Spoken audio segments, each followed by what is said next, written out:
KPP untuk melakukan pemeriksaan. Kalau dalam pemeriksaan itu kan ada dua ya, bisa pemeriksaan dengan tujuannya adalah uji kepatuhan, bisa juga tujuannya adalah tujuan lain.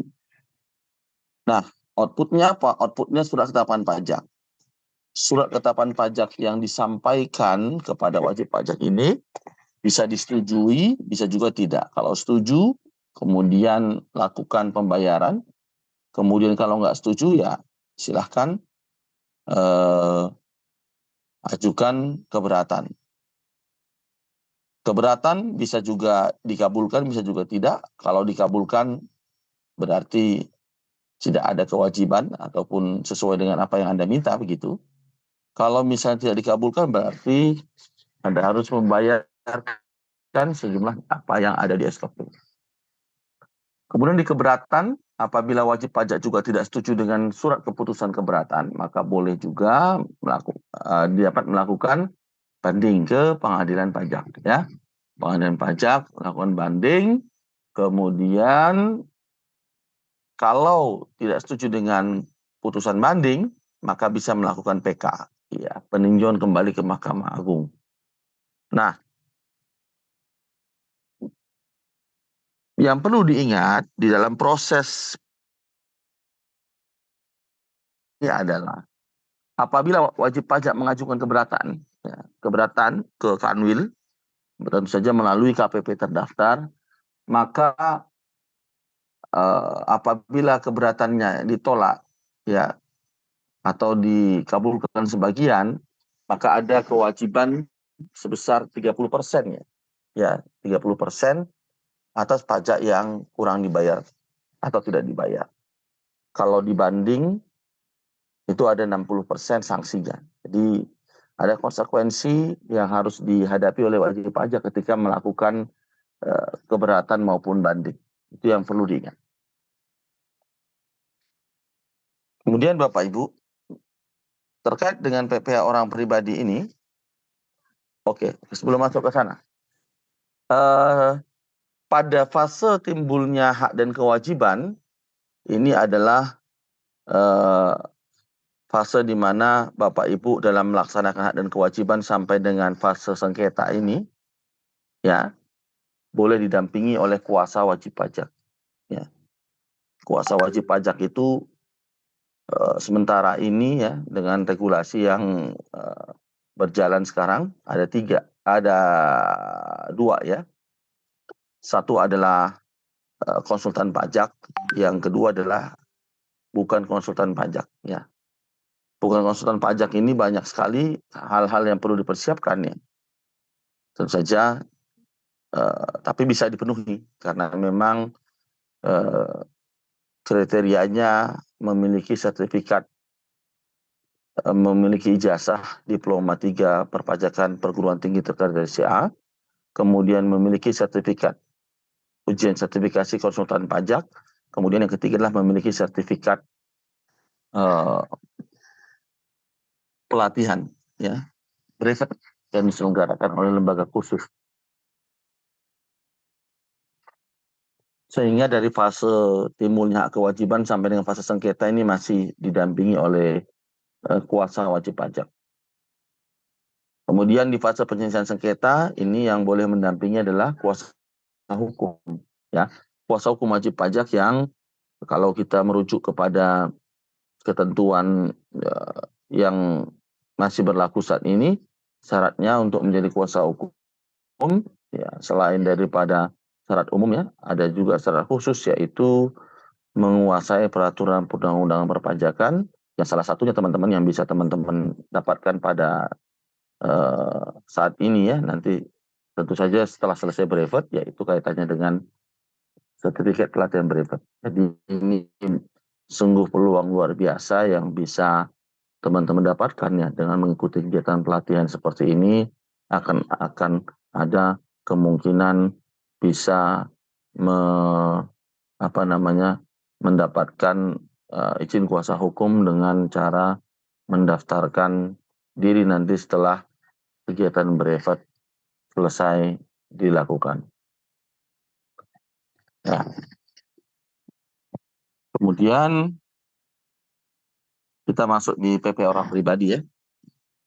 Jadi kalau bicara PP orang pribadi ini adalah pajak penghasilan yang terutang atas subjek pajak ya. Kalau dia pribadi berarti orang pribadi ya. Atas penghasilan yang diterima atau diperoleh dalam tahun pajak. Jadi ada subjeknya dulu, kemudian objeknya ya. Itu penghasilan yang diterima dalam tahun pajak. Tahun pajaknya menggunakan tahun kalender ya berarti Januari sampai Desember. Kalau tahun buku menggunakan tahun bukunya berbeda dengan tahun kalender ya berarti sesuai dengan tahun buku perusahaan tersebut. Kemudian kita bicara terkait dengan wajib pajak. Wajib pajak ini adalah orang pribadi atau badan meliputi pembayaran pajak, pemotong, dan pemungut yang mempunyai kewajiban perpajakan sesuai dengan ketentuan perundang-undangan perpajakan. Jadi kalau kita bicara wajib pajak dan subjek pajak, mungkin ada perbedaan ya. Kalau wajib pajak ini sudah punya hak dan kewajiban pajak, kalau subjek pajak ini belum ya. Misalnya siapa orang yang baru lahir itu menjadi subjek pajak, tapi belum punya kewajiban untuk apa? Untuk melaksanakan hak dan kewajiban perpajakan. Nah, kalau kita bicara subjek pajak, ada subjek pajak dalam negeri, ada subjek pajak luar negeri. Nah, ini penting Bapak Ibu. Kenapa? Karena memang ada konsekuensi yang berbeda antara subjek pajak dalam negeri dan subjek pajak luar negeri. Nah, subjek pajak dalam negeri, ya, kalau kita lihat di dalam ketentuan perundang-undangannya, di situ disebutkan yang pertama adalah orang pribadi yang bertempat tinggal di Indonesia atau berada di Indonesia lebih dari 183 hari dalam jangka waktu 12 bulan. Nah, atau dalam tahun pajak berada di Indonesia dan mempunyai niat untuk bertempat tinggal di Indonesia. Jadi kriterianya adalah pertama bertempat tinggal di Indonesia. Yang kedua, kalau dia tidak bertempat tinggal, mungkin dia adalah warga negara asing ya yang berada di Indonesia lebih dari 183 hari dalam 12 bulan. Atau bisa juga kalau dia sudah mempunyai niat untuk bertempat tinggal di Indonesia, maka dia bisa kita hukumi sebagai subjek pajak dalam negeri. Ya. Kemudian yang kedua adalah badan yang didirikan atau bertempat kedudukan di Indonesia. Dan yang ketiga adalah warisan yang belum terbagi sebagai satu kesatuan menggantikan yang berhak. Maksudnya gimana? Ya bisa jadi Bapak Ibu, ini perlu kita pahami, subjek pajak ini adalah subjek pajak pengganti. Ya, di mana seseorang yang sudah meninggal dunia, kemudian ternyata di sisi lain dia masih ada warisan yang belum dibagi. Mungkin masih ada kegiatan usahanya, mungkin masih ada aktivitas-aktivitas bisnisnya, yang kemudian tidak ada pihak yang menjalankan kewajiban perpajakannya atau belum dibagi warisnya, maka subjek pajak pengganti ini adalah berupa warisan yang belum terbagi. Sampai kapan dia timbul? Sampai nanti warisannya dibagi. Kemudian di dalam Undang-Undang Omnibus Law ya atau Undang-Undang Cipta Kerja itu kemudian ada sedikit perubahan ya kaitannya dengan ini masalah mempertegas sebenarnya ya. Mempertegas apa? Mempertegas terkait dengan yang kita sebut sebagai subjek pajak dalam negeri. Kalau di dalam Undang-Undang Nomor 36 Tahun 2008 yang tadi sudah kita lihat bersama-sama ya, bahwa kriteria orang pribadi tidak disebutkan. Apakah orang pribadi ini adalah orang pribadi yang dimaksud adalah warga negara Indonesia atau bukan? Ya. Nah, kemudian di dalam Undang-Undang Cipta Kerja ini disebutkan bahwa termasuk subjek pajak dalam negeri adalah orang pribadi baik yang berupa atau merupakan warga negara Indonesia maupun warga negara asing. Jadi jelas di situ disebut bahwa orang pribadi yang dimaksud bisa dua-dua, yaitu adalah warga negara Indonesia maupun dia adalah warga negara asing. Jadi ketentuannya memang mengatur lebih tegas ya. Karena apa? Karena ada keraguan-raguan bagaimana nanti kalau misalnya ada warga negara Indonesia yang berada di luar negeri lebih dari 183 hari. Apakah ini menjadi subjek pajak dalam negeri atau subjek pajak luar negeri?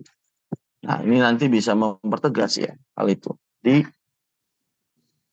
Dan ini juga sudah seiring sejalan dengan regulasi-regulasi eh, yang ada sebelumnya. Ya. Kemudian ini ada subjek pajak luar negeri. Ya, tentu saja berlaku sebaliknya. Kalau tadi dia bertempat tinggal di Indonesia, ini berarti tidak bertempat tinggal di Indonesia. Kalau tadi dia atau berada di Indonesia lebih dari 183 hari, berarti ini berada di Indonesia tidak lebih dari 183 hari. Ya. Kemudian kalau dia kriterianya badan, dia adalah badan yang tidak berkedudukan di Indonesia, yang menjalankan usaha melakukan kegiatan melalui BUT dan menerima atau memperoleh penghasilan di Indonesia tanpa melalui BUT. Jadi kalau badan asing itu kan begini Bapak Ibu, misalnya ada perusahaan asing, ya katakanlah di Amerika, kemudian mereka ingin melakukan investasi di Indonesia, berarti ingin di Indonesia berpenghasilan atau menerima penghasilan di Indonesia. Maka pilihannya mereka bisa mendirikan BUT di sini ya, atau mereka mendirikan PMA kan gitu ya. Kalau PMA berarti penyertaan modalnya adalah penyertaan modal asing, tetapi perusahaannya perusahaan Indonesia ya, statusnya dia subjek pajak dalam negeri. Tetapi kalau misalnya dia mendirikan BUT, sebenarnya statusnya adalah subjek pajak luar negeri. Kenapa? Walaupun nanti perlakuan pajaknya bisa didapatkan sebagaimana subjek pajak dalam negeri. Tetapi nanti akan tetap ada ketentuan yang dimana kita sebut dengan BPT, Branch Profit Tax. Ketika laba yang diperoleh oleh BUT ini tidak gunakan atau tidak diinvestasikan di Indonesia, maka laba ini menjadi objek pajak PPh pasal 26 kan gitu. Itu aja yang sebenarnya. Tapi pada prinsipnya dalam pelaksanaan hak dan kewajiban perpajakan ya, maka BOT ini hampir sama seperti badan dalam negeri. Kemudian ada sedikit perubahan ya di dalam Undang-Undang Cipta Kerja, di mana subjek pajak dalam negeri ini tidak hanya bicara terkait dengan tadi yang saya sampaikan, bahwa keberadaannya harus jelas ya, bahwa dia tidak bertempat tinggal di Indonesia atau warga negara asing yang berada di tidak lebih 183 hari ya. Kemudian atau warga negara Indonesia, ini menarik nih ya. Warga negara Indonesia yang berada di luar Indonesia lebih dari 183 hari dalam jangka waktu 12 bulan. Dengan persyaratan yang pertama adalah tempat tinggal atau pusat kegiatan usamanya. Ini salah satu ya Bapak Ibu ya. Kemudian tempat kebiasaan atau status subjek pajak dan persyaratan lain. Sehingga kalau kita bicara poin C inilah yang menegaskan bahwa kalau ada WNI yang kemudian dia tidak lagi dia tidak bertempat tinggal atau tidak berada di Indonesia lebih dari 183 hari, misalnya WNI-nya kerja di Singapura misalnya, atau di Thailand, maka dengan demikian karena dia sudah tidak berada di Indonesia lebih dari 183 hari, maka yang bersangkutan apa? Yang bersangkutan menjadi subjek pajak luar negeri, ya, bukan lagi menjadi subjek pajak dalam negeri. Nah, sebenarnya apa yang menjadi perbedaan Bapak Ibu? Ada apa? Kenapa kok kita perlu membedakan subjek pajak atau mengetahui subjek pajak di awal? Karena ini juga nanti terkait dengan kewajiban-kewajiban yang Bapak Ibu harus lakukan ya. Misalnya, kalau dia subjek pajak dalam negeri, maka dia wajib untuk ber-NPWP. Ya, dia wajib untuk ber-NPWP. Nah, kemudian karena dia sudah wajib ber-NPWP, kalau luar negeri tidak wajib, kan gitu. Karena dia sudah wajib ber-NPWP, dia wajib juga menyampaikan SPT. Karena dia wajib menyampaikan SPT, ya, maka SPT yang disampaikan itu ya harus memuat penghasilan yang berasal dari Indonesia maupun luar Indonesia, atau tersebut dengan worldwide income. Sedangkan kalau wajib pajak luar negeri, ya subjek pajak luar negeri, maka dia hanya punya kewajiban untuk melaporkan penghasilan yang atau dikenakan atas penghasilan yang dia terima dari Indonesia. Kalau dia tidak terima dari Indonesia, maka dia tidak punya kewajiban. Kemudian selain worldwide income, apalagi kewajibannya, yaitu cara berhitungnya. Ya, kalau dia subjek pajak dalam negeri, maka pengenaan pajaknya didasarkan kepada penghasilan kena pajak. Ya, sedangkan subjek pajak luar negeri didasarkan pada penghasilan bruto. Nah, ini sangat terlihat nanti di pemotongan PPh pasal 21 atau 26. Kalau dia subjek pajak dalam negeri, dia dipotong PPh pasal 21. Kalau subjek pajak luar negeri, maka imbalan yang diterima sehubungan dengan pekerjaan, jabatan ataupun jasa yang diberikan, maka diterutangnya nanti PPh pasal 26 kalau dia subjek pajak luar negeri. Kemudian selain daripada dasar pengenaan pajak, ya tadi subjek pajak dalam negeri berdasarkan penghasilan kena pajak, ya kemudian subjek pajak luar negeri dasarnya adalah penghasilan bruto. Maka yang terakhir adalah kaitannya dengan tarif, Bapak Ibu. Kalau dia menggunakan atau dia subjek pajak dalam negeri, maka tarifnya adalah tarif progresif, ya kan? Ya, tarif progresif. Mulai dari 5%, 15, 25, 30, dan 35. Sedangkan untuk yang subjek pajak luar negeri, maka tarifnya adalah menggunakan tarif PPh pasal 26, yaitu sebesar 20%. Maka hal inilah yang kemudian membedakan antara subjek pajak dalam negeri dan subjek pajak luar negeri. Oke, baik, sampai di sini ada pertanyaan atau komentar, silahkan.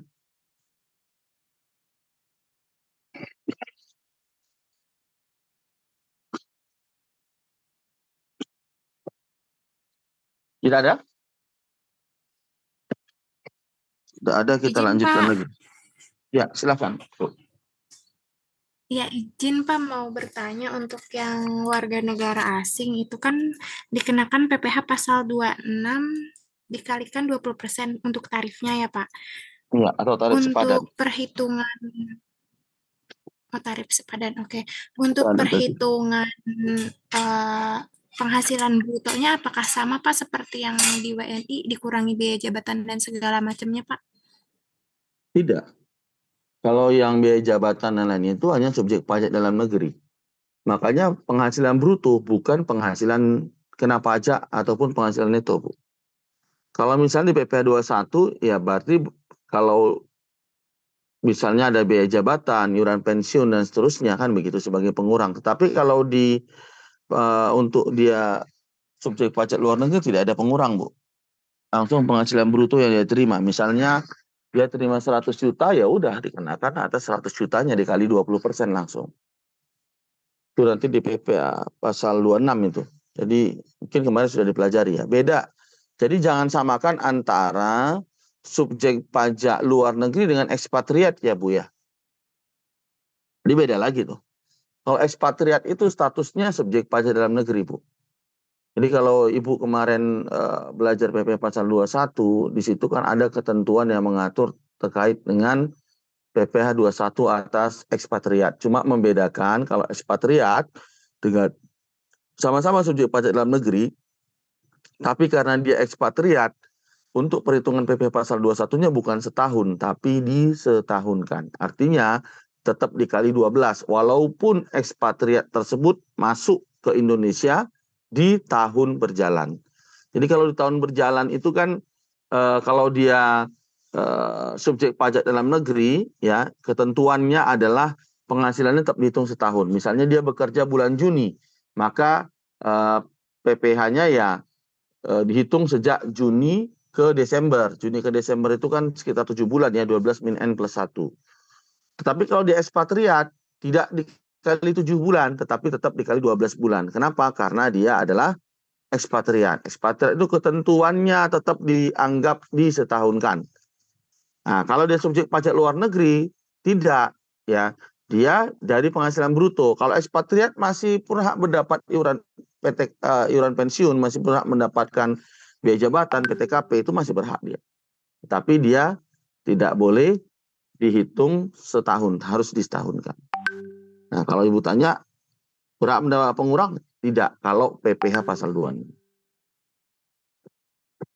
Oke, itu. Ada lagi, Bu?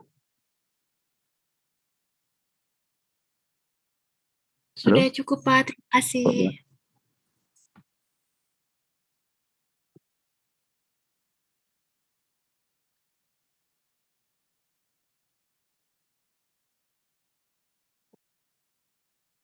Oke, kita lanjutkan ya. Jadi, tadi saya sampaikan ya Bapak Ibu ya, di awal sebelum ini tadi saya sampaikan bahwa salah satu perbedaan antara subjek pajak dalam negeri dan luar negeri adalah konsep outward income ya. Outward income itu kalau subjek pajak kalau subjek pajak dalam negeri, maka pengenaan pajaknya atas penghasilan yang diterima dalam negeri maupun di luar negeri, ya kan? Sehingga semua harus terkumpul. Tapi subjek pajak luar negeri,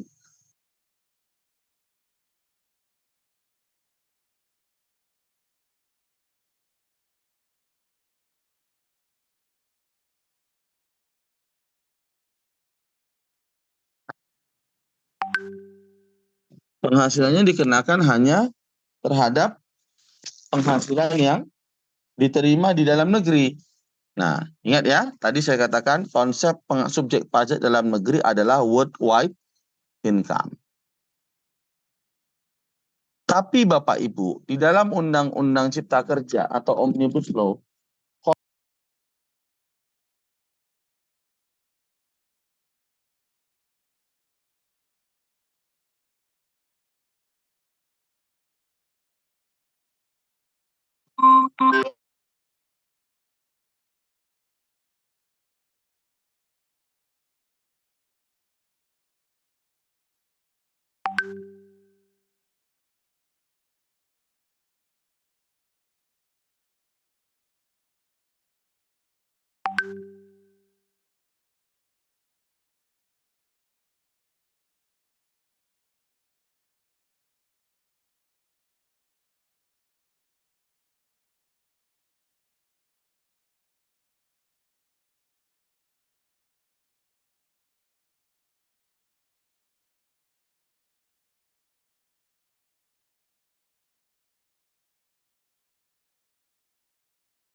Ya, mohon maaf Bapak Ibu ya. Ini ada hal yang kita... Oke, baik, kita lanjutkan nih. Suaranya jelas ya Bapak Ibu ya? Jelas, Pak. Ya. Jelas, Pak. Ya, Jelas. mohon maaf sedikit intermezzo tadi.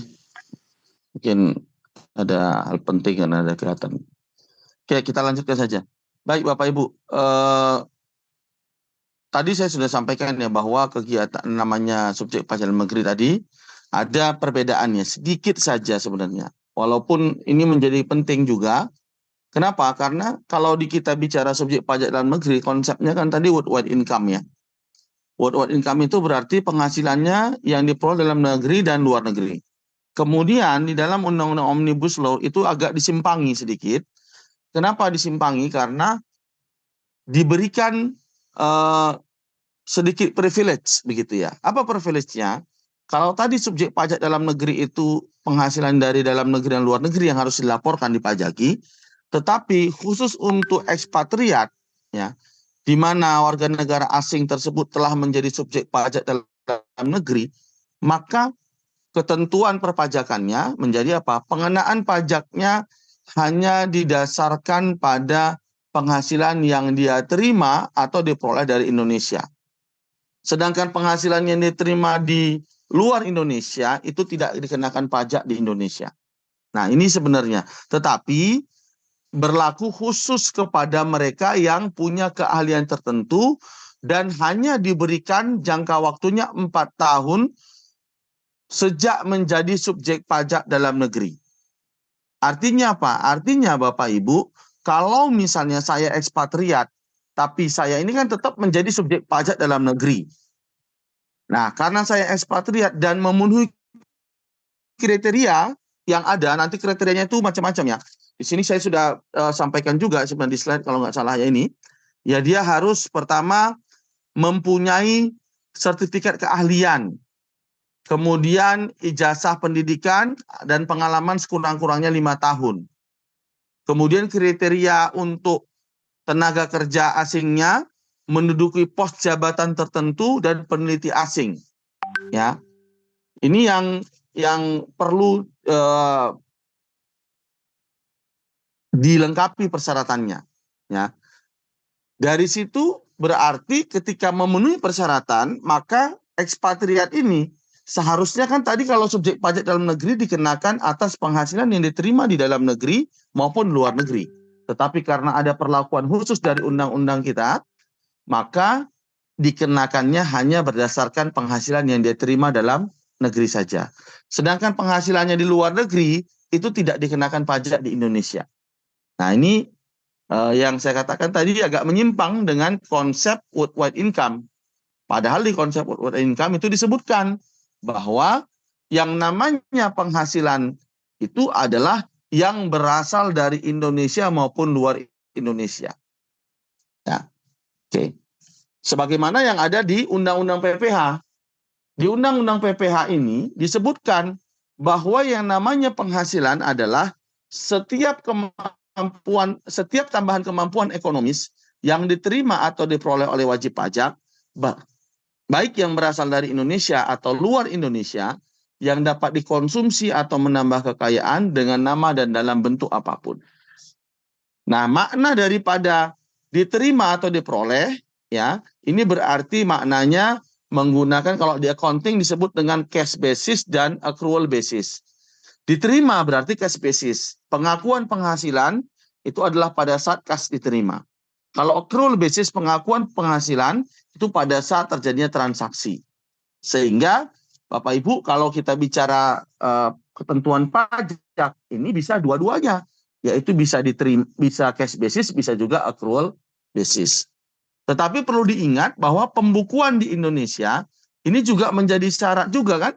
Karena di ketentuan kita di pembukuan itu disebutkan bahwa pembukuan harus diselenggarakan oleh taat asas dengan taat asas sesuai dengan standar akuntansi yang berlaku di Indonesia. Nah, ini yang menjadi persoalan. Oleh karena standar akuntansi kita ini lebih banyak menganut asas apa? Ya, menggunakan pencatatannya secara accrual basis. Ya, maka Bapak Ibu eh, yang perlu kita pahami adalah di sini bahwa ketentuan perpajakan ya bisa menganut dua-duanya, pencatatannya dengan cara stelsel accrual ataupun stelsel cash basis. Ya.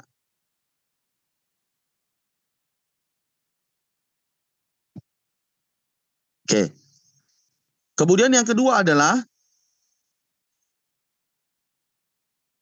kaitannya dengan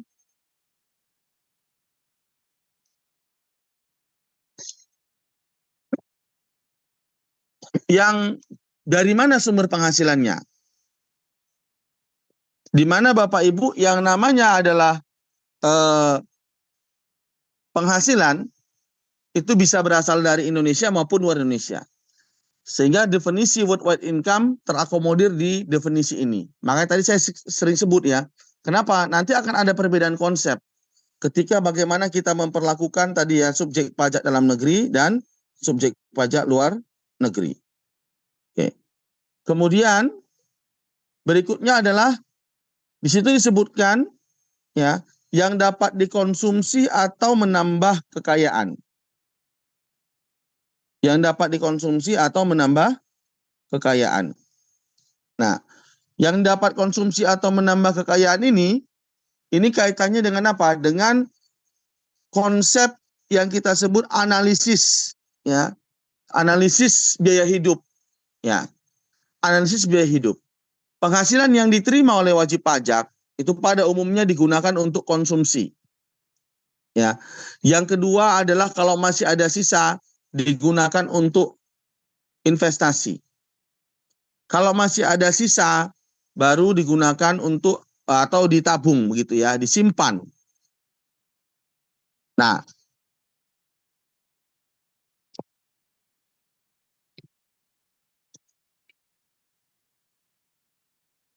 tetapi begini, yang namanya analisis biaya hidup ini sangat penting, apalagi kaitannya dengan orang pribadi. Kenapa saya katakan sangat penting? Karena Bapak Ibu,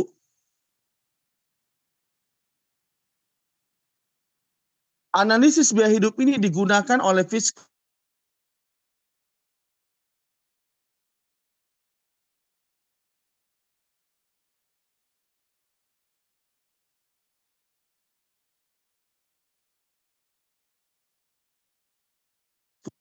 untuk atau tidak wajar. Ya.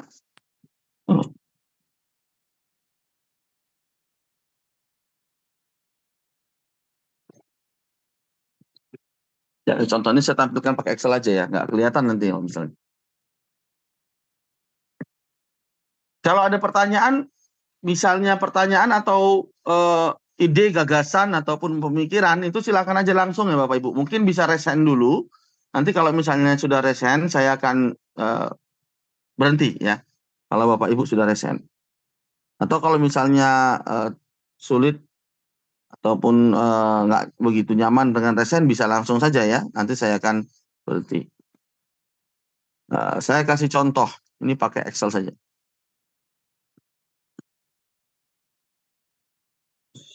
Sudah tampil belum? Belum share ya? Sudah kelihatan Bapak Ibu? Sudah Pak. Sudah ya. Nah, ini contoh analisis yang digunakan ya.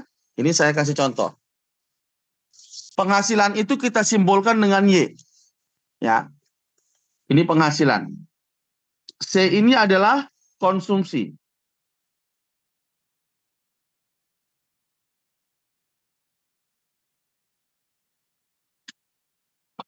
Kemudian delta harta. Jadi bisa digunakan dengan dua cara ya. Yang pertama adalah sesuai dengan yang tadi saya sampaikan ya, dengan formula Y sama dengan C plus I plus S ya. Y penghasilan, C konsumsi, I investasi, S saving. Kemudian bisa juga kita lakukan seperti apa yang ada di definisi. Di situ disebutkan yaitu untuk dikonsumsi atau untuk menambah kekayaan. Orang yang bertambah kaya itu bisa dilihat dari perubahan hartanya. sebelumnya hartanya 1.000, sekarang menjadi 1.200. Berarti ada penambahan kekayaan sebesar 200. Itulah yang sebagai analisis.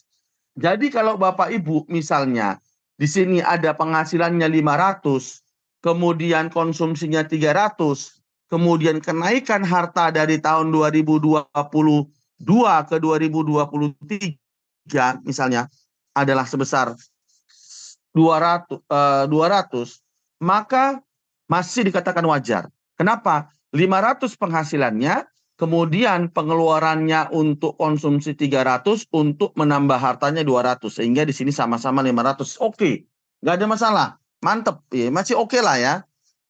Tapi kalau misalnya dalam hal ini Bapak Ibu, ternyata penghasilannya 500, kemudian konsumsinya 300, delta hartanya 500, maka ini menjadi kurang wajar.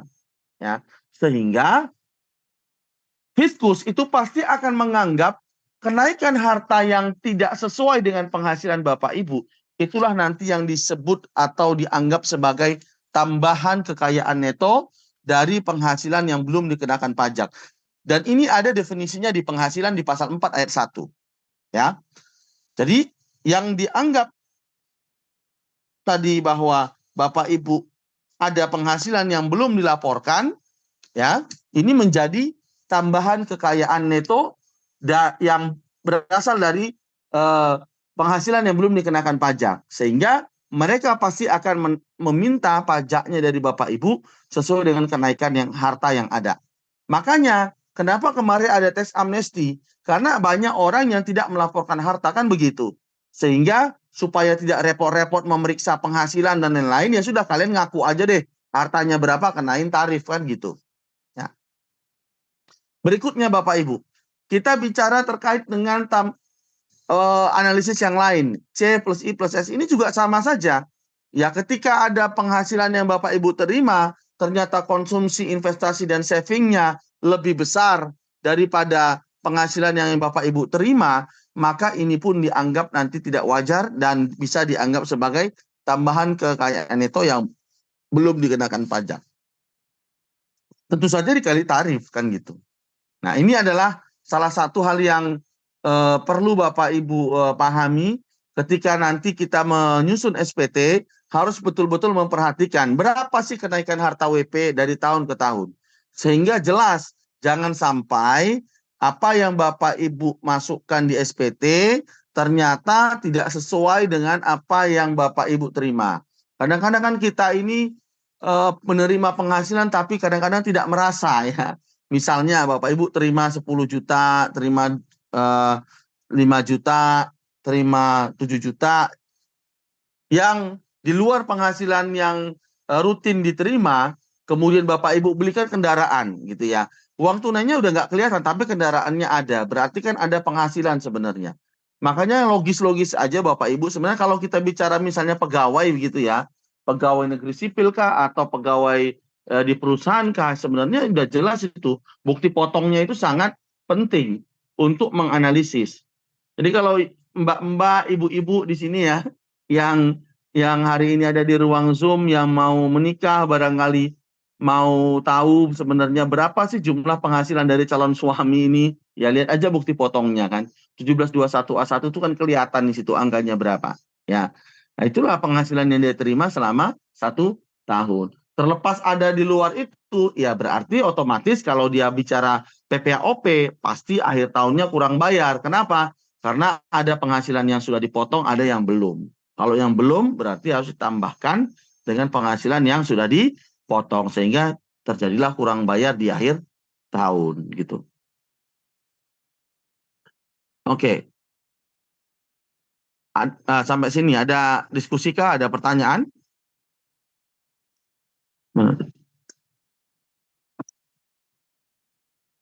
Kalau tidak ada, kita lanjutkan lagi ya. Mana? Ini rata-rata teman-teman ini dari mana ini? Ada yang luar kota kah ini? Berapa orang dari luar kota, Bapak Ibu? Banyak. Dari luar Jogja. Saya dari Jakarta, Pak. Jakarta ya. Jakarta. Jakartanya Iya, di mana? Pak. Jauh ya? Jakarta itu jauh ya? Di Jakarta Barat, Pak. Bang. Tempat Jakbar ya? Oke, yang lainnya dari ada siapa nih? Mbak Hanifah, ada Setiadi, ini nggak ada gambarnya, semua hilang ya. Rata-rata luar kota. Ya, tempat ditanya nggak jawab. Gitu.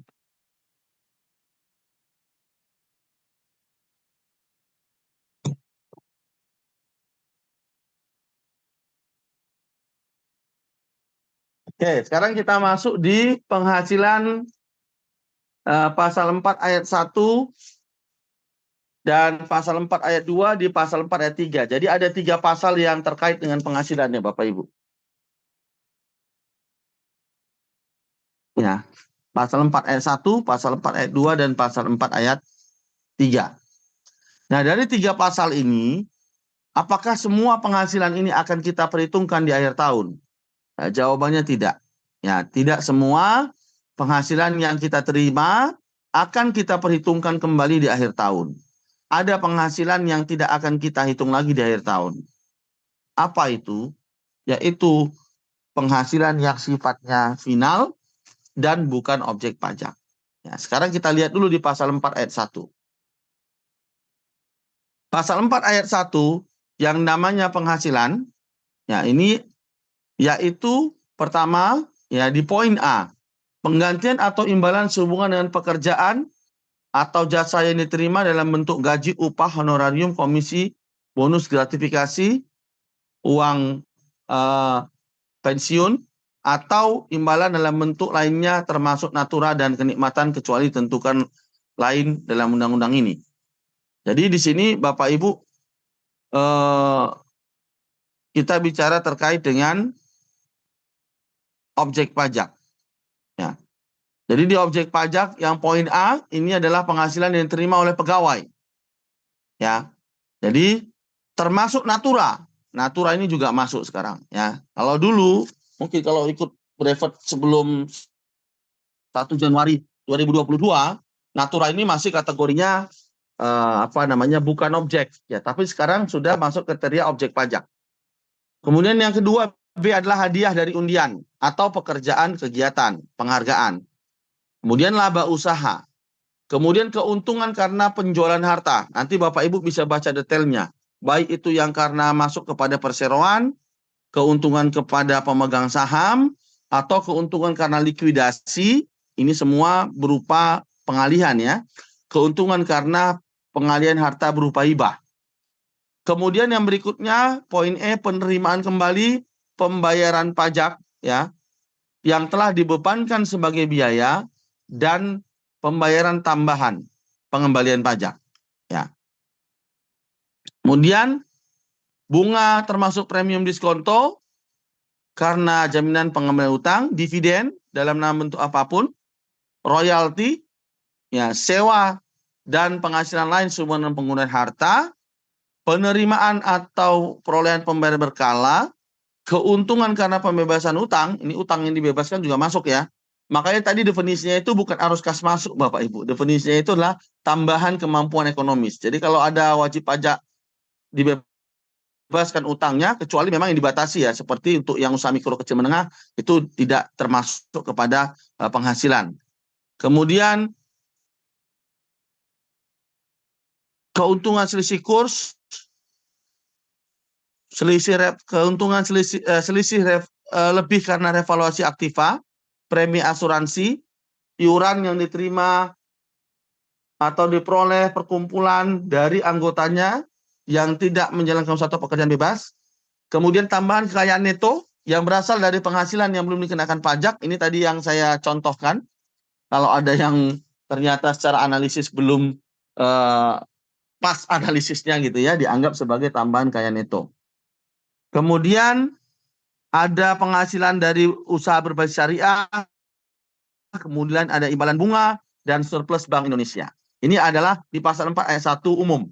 Dari pasal 4 ayat 1 umum ini ada yang masuk dikategorikan dikarenakan final ya, ada yang bukan objek pajak ya. Jadi tidak semua yang ada di di dalam penghasilan diterima oleh WP itu dikenakan pajak semuanya, tidak ya. Jadi ada yang karakter final, ada yang bukan objek pajak. Nah, kenapa kok finalnya lebih besar dan bukan objek pajak ya? Karena biasanya jumlah penghasilan final itu lebih banyak daripada dikecualikan objek pajak. Yang namanya final itu bagaimana sih? Kalau yang bukan objek pajak jelas ya, nggak usah dipajaki. Kalau yang final gimana konsekuensinya? Kalau final Bapak Ibu dia punya 3 konsekuensi. Yang pertama adalah yang namanya penghasilan final ya, diterima atau diperoleh tidak dihitung kembali pajaknya di akhir tahun. Ya.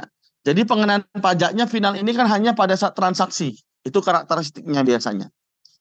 Kemudian satu ya, tidak dihitung lagi di akhir tahun. Yang kedua, pajak penghasilan yang dibayar atau dipotong, maka dia bukan merupakan kredit pajak. Ya. Saya kasih ini aja biar agak balik ya, ini tidak dihitung. Supaya ada penekanan.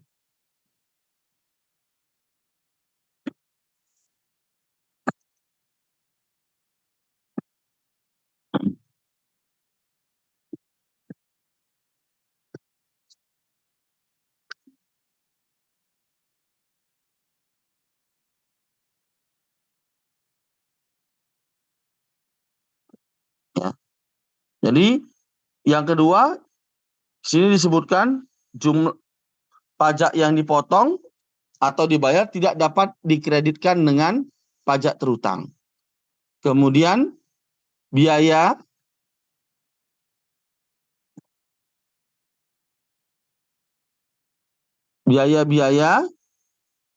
tidak dapat dikurangkan dari penghasilan sebagai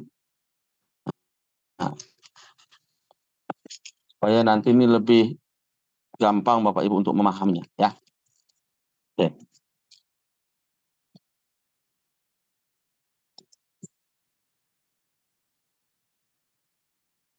Sehingga di sini kalau kita bicara pajak final, maka pajak final ini Bapak Ibu ya tidak akan tidak akan kita hitung di akhir tahun. Jadi cukup Bapak Ibu hanya laporkan saja.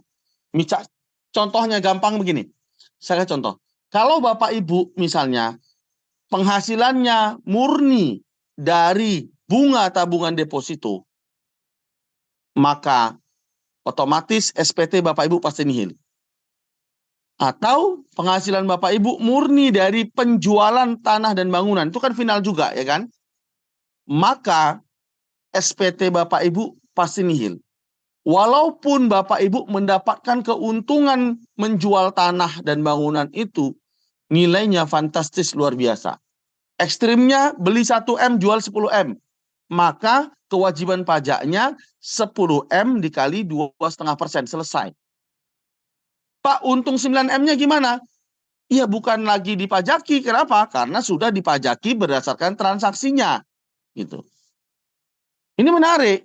Makanya nggak ada sebenarnya Bapak Ibu, jalan Bapak Ibu kemudian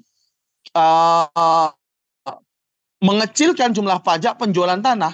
Tidak ada gunanya. Gitu ya. Apalagi ini bisa berbahaya juga ke depannya. Kenapa berbahaya?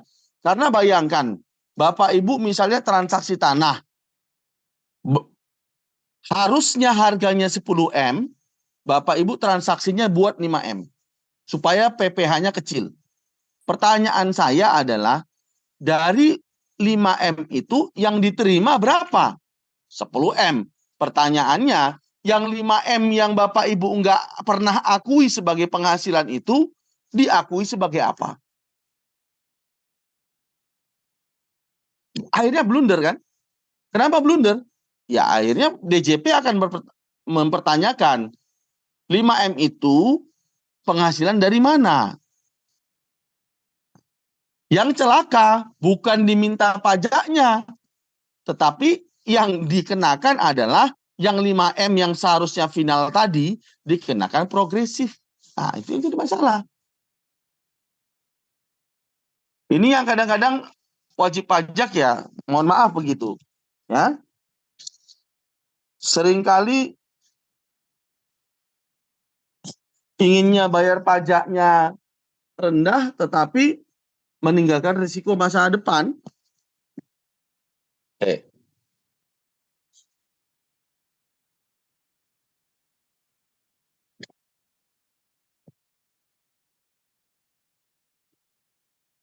Oke, kita lanjutkan sekarang Bapak Ibu. Tadi sudah ya, yang umum sudah, pasal 4 ayat 1, kita masuk 4 ayat 2. 4 ayat 2 ini apa? Saya akan preview saja. Kenapa saya preview? Karena teman-teman ini kan sudah ngambil PPH Potput kan? Sudah dapat belum Bapak Ibu? Potput. PPH 21, 23, 4 ayat 2. Sudah ya? Sudah, Pak. Sudah, Pak. Sudah. Berarti kan sudah belajar di situ PPH pasal 23. Sudah belajar pasal 4 ayat 2.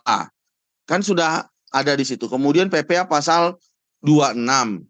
22 juga sudah ada. Jadi kita di PPOP ini saya hanya mengulang saja barangkali untuk mengingatkan saja lah. Jadi tidak perlu saya detailkan satu persatu ya. Yang pertama bunga tabungan deposito. Ya ini adalah tarifnya 20%. Penjualan saham bursa 0,1% dari nilai transaksi, ada tambahan 0,5% untuk yang saham pada saat penawaran perdana. Bunga dan diskonto obligasi 15% WPDN, 20% WPLN. Kemudian diskonto surat pembenahan negara 20% dari diskonto. Pengalihan hak atas tanah dan bangunan 2,5% dari nilai bruto. Kalau untuk RS rumah sederhana, rumah sangat sederhana itu adalah 1%. Sewa tanah dan bangunan tarifnya 10%. Penghasilan jasa konstruksi. Nah, jasa konstruksi ini memang ada perubahan ya. Nanti kita akan jelaskan setelah slide ini saja. Jadi jasa konstruksi itu dulu dibagi 3. Pelaksana, perencana, pengawas. 2%, 3%, 4%, 4%, 6%. Ini tarifnya. Kemudian dividen 10% ya. Tetapi di Undang-Undang Omnibus Law nanti dia masuk di pasal 4 ayat 3. Dan Undang-Undang HPP juga pasal 4 ayat 3. Artinya apa? Dividen yang diterima oleh orang pribadi ini menjadi bukan objek pajak dengan persyaratan satu, ya, diinvestasikan di wilayah NKRI dalam jangka waktu minimal 3 tahun, kemudian membuat laporan realisasi. Ini adalah 3. Ya. Kemudian yang berikutnya adalah pesangon pensiun yang diambil sekaligus. Ini adalah kriteria dari uang pesangon. Kemudian bunga simpanan koperasi, Bapak Ibu nyimpen di koperasi, kalau bunganya kurang atau lebih kecil dari 240.000 atau sama dengan 240.000, 0%. Kalau lebih dari 240.000 dikenakan 10%. Selisih jasa pelayaran dalam negeri 1,2%. Selisih revaluasi aktiva tetap 10% kali selisih lebih. Kemudian yang terakhir Bapak Ibu ini ya, penghasilan yang berasal dari usaha yang diterima oleh WP yang omsetnya tidak lebih dari 4,8 miliar. Ya. Apa fasilitasnya? Yang pertama, ini kita bicara orang pribadi ya Bapak Ibu. Yang pertama adalah fasilitasnya 0,5% kali peredaran bruto omset. Ya, perhitungannya. Oke ya. Untuk WPOP hanya berlaku selama 7 tahun. Untuk WP badan, ya, itu berlaku untuk WP badan kalau CV 4 tahun, kalau CV koperasi 4 tahun, kalau PT 3 tahun. Kemudian, yang perlu diingat ada fasilitas di Undang-Undang Nomor 7 Tahun 2021. Yang tahun pajaknya mulai tahun pajak 2022 karena di dalam Undang-Undang 7 tahun 2021 terkait dengan harmonisasi peraturan perpajakan, kemudian diturunkan dengan PP 55 tahun 2022 ya. Di sana disebutkan bahwa ada fasilitas yang diterima oleh WPOP yang penghasilannya berasal dari usaha. Apa fasilitasnya? Kalau omset Bapak Ibu dalam 1 tahun tidak lebih dari 500, ya, atau begini bahasanya, ada fasilitas yang diberikan negara kepada wajib pajak orang pribadi yang penghasilannya berasal dari usaha berupa, ya, penghasilan 0 sampai dengan 500 juta, ya, 0 sampai dengan 500 juta, ya, merupakan penghasilan yang tidak dikenakan PPh. Ya. Terus yang dikenakan PPh yang di mana?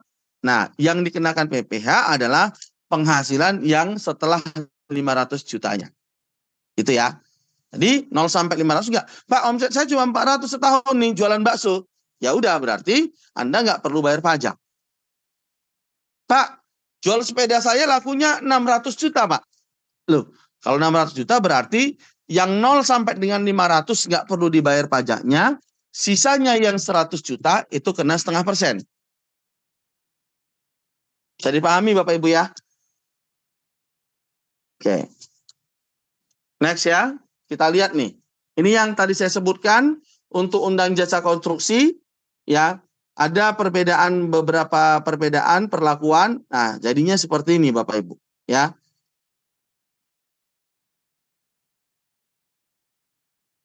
Oke. Dulu tarifnya 2%, jadi 1,75, 4%, tetap 4%. Ini yang tidak memiliki sertifikat badan usaha ya. Kemudian yang terintegrasi 2,65%, konstruksi terintegrasi 4,4%, ya. Kemudian konsultansi konstruksinya itu ada 4%, menjadi 3,5%. Kemudian tanpa sertifikat badan usaha jadi 6%. Jadi ini tarifnya relatif lebih bersahabat ya daripada yang sebelum-sebelumnya ya. Oke, sekarang kita masuk yang ketiga. Jadi 4 ayat 1 sudah, 4 ayat 2 sudah, 4 ayat 3. 4 ayat 3 ini adalah kaitannya bukan objek pajak Bapak Ibu. Dan tadi saya sampaikan jumlahnya mestinya lebih sedikit daripada yang lainnya ya.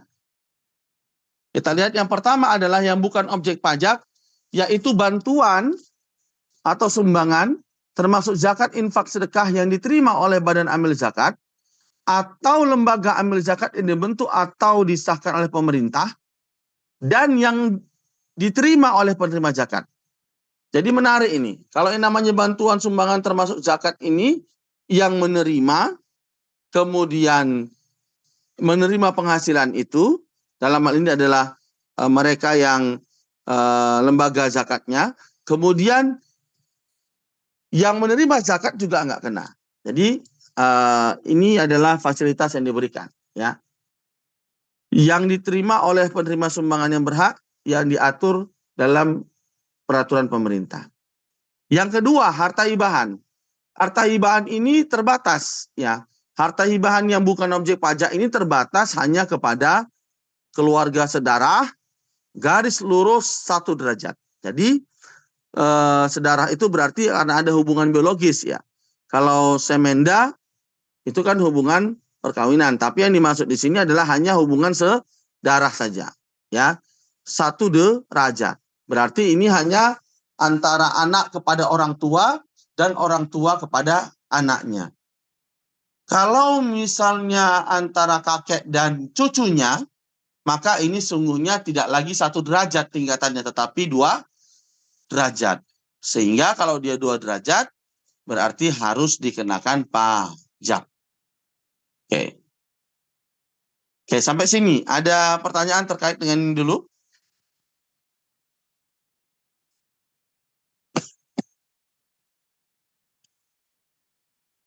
Nggak ada ya?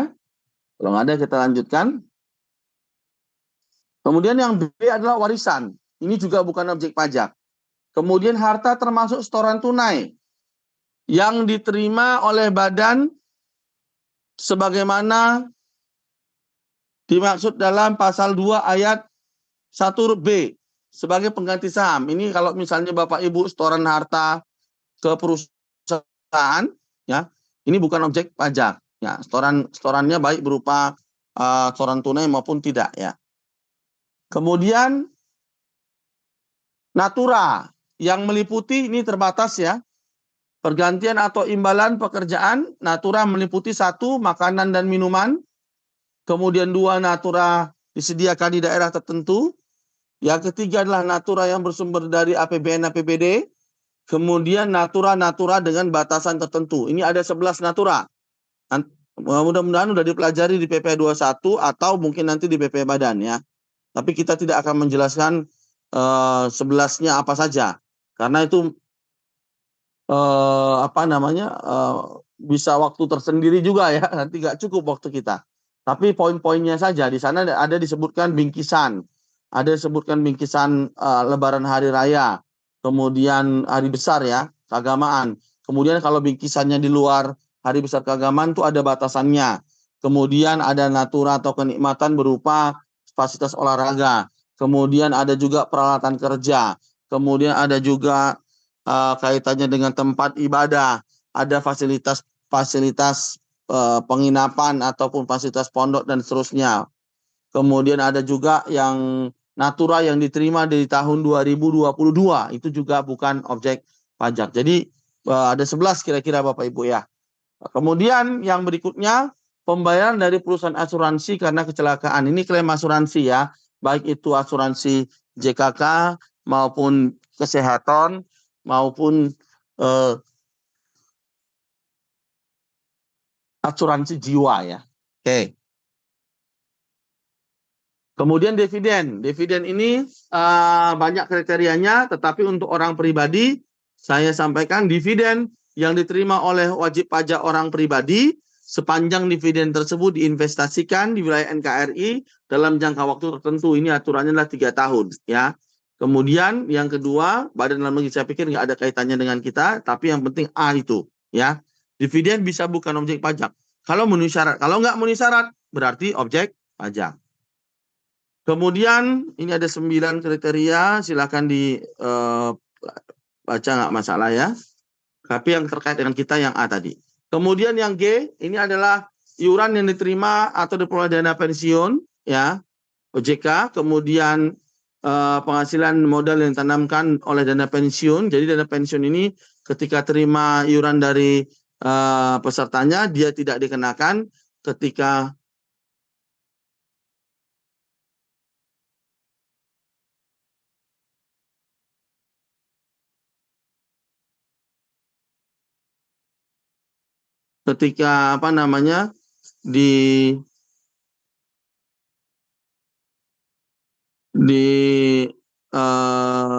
investasikan lagi dalam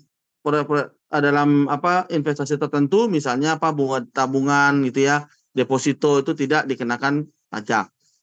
Kemudian yang berikutnya adalah bagian laba yang diterima oleh bagian laba atau sisa hasil usaha yang diterima atau diperoleh anggota dari koperasi perseroan komanditer yang modalnya tidak terbagi atas saham ya. Ini juga masuk kriteria. Misalnya pemilik CV terima laba CV itu bukan objek pajak ya. Pemilik CV terima laba CV itu bukan objek pajak. Oke.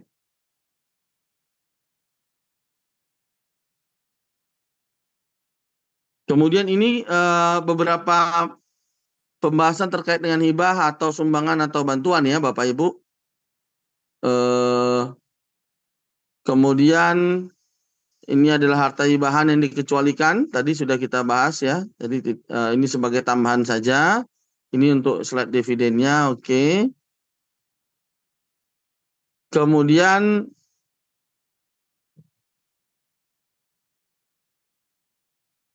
nah ini ada beasiswa ya. Beasiswa juga ya. Yang memenuhi persyaratan. Ini juga dikecualikan dari objek pajak.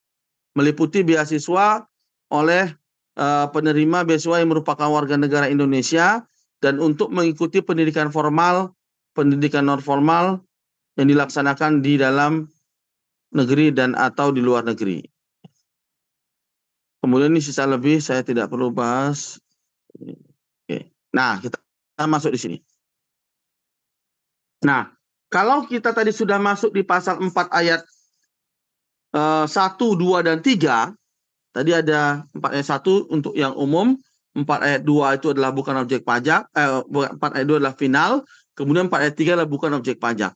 Kalau kita kelompokkan lagi penghasilan yang diterima oleh wajib pajak, maka sumbernya bisa kita bagi menjadi 5 Bapak Ibu. Yang pertama adalah sumbernya dari usaha. Ya. Usaha ini adalah penghasilan diterima ya atau diperoleh dari kegiatan usaha wajib pajak. Misalnya usaha toko, berjualan online, ya masuk kriteria usaha. Yang kedua adalah kriterianya pekerjaan bebas. Yang penghasilan diperoleh oleh wajib pajak yang berasal dari pekerjaan bebas. Pekerjaan bebas itu apa saja? Yang pertama misalnya masuk kategori tenaga ahli. Ya. Kemudian tenaga ahli itu ada 8 ya Bapak Ibu ya, namanya tenaga ahli. Atau pengajar boleh, instruktur boleh. Kalau lebih lengkapnya Bapak Ibu terkait dengan pekerjaan bebas, itu di 21 disebut dengan penghasilan yang berasal dari bukan pegawai. Ya, jenisnya ini Bapak Ibu. Ya. Bisa tenaga ahli, bisa pemain musik, ini saya sebut sebagai artis, bukan artis, saya sebut sebagai seniman. Ya, bisa pemain musik, pembawa acara, penyanyi dan seterusnya, bintang iklan dan seterusnya. Ya. Kemudian olahragawan, kemudian adalah pembicara, pengajar dan seterusnya. Ya, di dalam arti yang apa namanya dia sebagai pemateri lah ya, suka bicara-bicara atau pembicara ya. Kemudian pengarang, peneliti, penerjemah, agen iklan, pengawas pengelola proyek, perantara, petugas penjajah barang dagangan, agen asuransi dan distributor perusahaan pemasaran berjenjang atau kita sebut dengan multi level marketing atau penjualan langsung direct selling. Ya, ini adalah yang masuk kategori pekerjaan bebas. Kemudian kalau tidak dari usaha pekerjaan bebas apa? Ya, dari pekerjaan.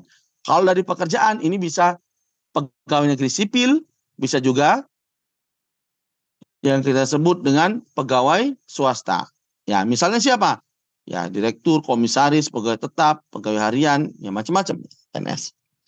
Atau yang kalau tidak dari usaha pekerjaan bebas, bisa nggak dari yang lain? Bisa. Apa itu? Barang modal. Yang punya uang bisa investasi di saham, dapat dividen, dapat capital gain. Yang punya uang bisa beli obligasi, dapat bunga. Bisa nabung di bank, dapat bunga. Yang punya uang bisa beli aset disewakan, namanya sewa. Penghasilan dari sewa. Oke ya. Kemudian kalau tidak, bisa nggak yang lain? Ada. Apa itu? Yang pertama adalah hibah. Ya. Nunggu hibah dari temannya, nunggu hibah dari orang tuanya. Kemudian bisa juga berupa warisan. Atau bisa juga berupa hadiah. Atau bisa juga berupa pembebasan hutang. Ya, ini adalah sumber-sumber penghasilan yang diterima oleh wajib pajak. Ya, oke, sampai di sini Bapak Ibu ada pertanyaan atau ada sharing? Saya silakan. Ya, oke, nggak ada kelihatannya ya? Nggak ada ya. Oke, lanjut saja. Kita gas terus kalau nggak ada Bapak Ibu ya. Oke. Baik, ini ada ya, ini ya Bapak Ibu ya yang sudah kita pelajari sampai jam 9.41 ya. Ini ya, bicara tadi kita sudah bicara subjek, ada subjek pajak itu orang pribadi, badan, warisan belum terbagi. Kalau kita bagi lagi 2, ada subjek pajak dalam negeri, ada kriterianya tadi sudah kita sebutkan, subjek pajak luar negeri sudah kita sebutkan kriterianya ya. Kemudian untuk objek ini ada 4 ayat 1 sifatnya umum, 4 ayat 2 final, 4 ayat 3 bukan objek pajak. Konsekuensi penghasilan final juga kita sebutkan. Ya. Kemudian untuk sumber penghasilan ya. Kita tadi sudah sebutkan juga ya sumber penghasilan. Mana ini sumber penghasilan turun bawah? Nah, ini. Ada yang berasal dari usaha, ada yang berasal dari pekerjaan bebas, ya. Ada yang berasal dari pekerjaan, barang modal dan lainnya. Untuk apa Pak kita belajar sumber penghasilan ini? Untuk nanti bisa kita tentukan SPT mana yang akan kita gunakan Bapak Ibu. Oke. Sampai di sini ada pertanyaan Bapak Ibu?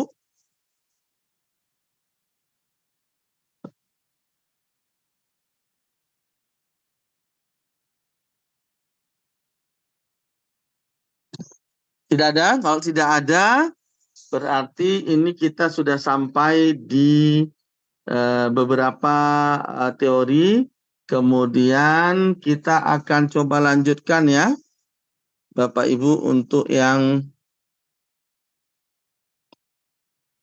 berikutnya.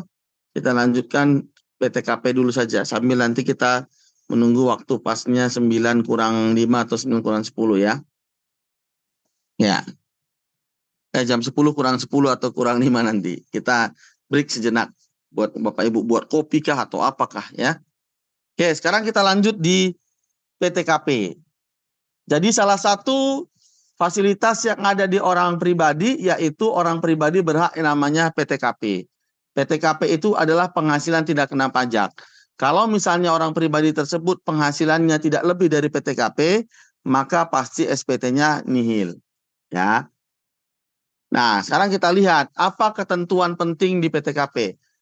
Ketentuan penting di PTKP yang pertama adalah syarat untuk bisa dijadikan PTKP. Syarat jadi PTKP itu ada 3 Bapak Ibu, ada 2 lah ya, saya bisa sebutkan di sini. Yang pertama keluarga, saudara atau semenda garis keturunan lurus. Tidak ada derajatnya 1 atau 2 derajat, lurus aja ke atas ataupun ke bawah, ya. Termasuk anak angkat yang ditanggung sepenuhnya, ya. Termasuk juga anak tiri Bapak Ibu. Ya, ini akan ada kata-kata ditanggung sepenuhnya. Kemudian yang kedua, PTKP itu ditentukan per 1 Januari, ya. Jadi kalau melihat PTKP seorang 1 Januari, misalnya ada Tuan Joko. Tuan Joko ini nikahnya tanggal 2 Januari 2023. Nikahnya 2 Januari 2023. Maka PTKP Joko di tahun 2023 itu tetaplah tidak kawin. TK 0. Kenapa TK? Karena kawinnya Joko tanggal 2. Sedangkan PTKP ditentukan tanggal 1. Maka apa boleh buat, Joko di tahun 2023 statusnya tidak kawin. Jangan nanti para istri ngamuk, ya. Mas, kok dirimu tetap tidak kawin? Kan sudah kawin di tahun 2023. Kok PTKP-mu tetap tidak kawin? Wah, kamu nggak mau ya ngakui saya sebagai istri. Nah, ini bahaya kalau ada begini. Ini berarti nggak ikut brevet nih istrinya nih. Gitu. Kalau dia ikut brevet ya begitu. Nah, harus dijelaskan bahwa namanya PTKP itu ditentukannya 1 Januari. Ya. Sehingga kalau PTKP ditentukan 1 Januari, ketika dia kawinnya tanggal 2, maka sungguhnya dia belum berhak mendapatkan PTKP. Oke. Ini ya Bapak Ibu yang disebut dengan keluarga sedara, ya. Di sini. Ini yang disebut dengan keluarga semenda, ya.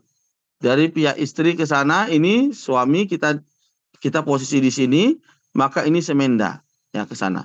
Mertua, kakek, nenek mertua, ya. Ini batasan ke atasnya untuk PTKP tidak ada ya. Kalau yang ada tadi hibah. Kalau hibah tadi kan syaratnya harus keluarga sedara garis lurus 1 derajat kan. Ya. Kalau yang untuk PTKP itu tidak ada batasannya. Kakek kita bisa jadi PTKP, buyut kita bisa jadi PTKP. Kemudian di atas buyut itu apa kalau orang Jawa? Ada orang Jawa. Apa ya? Di atas buyut itu adalah Jawa itu istilahnya apa? Canggah ya? Canggah. Apa udek-udek dulu? Canggah, Pak. Canggah dulu ya? Baru udek-udek ya? Apa udek-udek baru canggah? Canggah dulu, Pak. Baru uduk-uduk, Pak. Udek-udek atau udek-udek? Udek-udek, Pak. Udek-udek ya. Nah, kalau di Jawa itu masih ada Bapak Ibu. Di atasnya buyut itu, di atas buyut itu canggah ya. Canggah dulu baru udek-udek gantung siwur. Ya. Udek-udek. Benar nggak Pak ya? Benar ya Pak ya? Setelah kakek, buyut. Buyut ada nggak Pak di Jawa Pak? Ada, Pak. Berarti benar ya? Saya ulangi ya Pak ya. Koreksi kalau salah. Kakek ayah dulu, terus kakek atau nenek, terus buyut ya, terus canggah, terus udek-udek gantung siwur. Benar ya Pak ya? Habis canggah. Wareng di mana? Di setelah canggah, Pak. Oh, setelah canggah wareng dulu ya? Ya, baru udek-udek.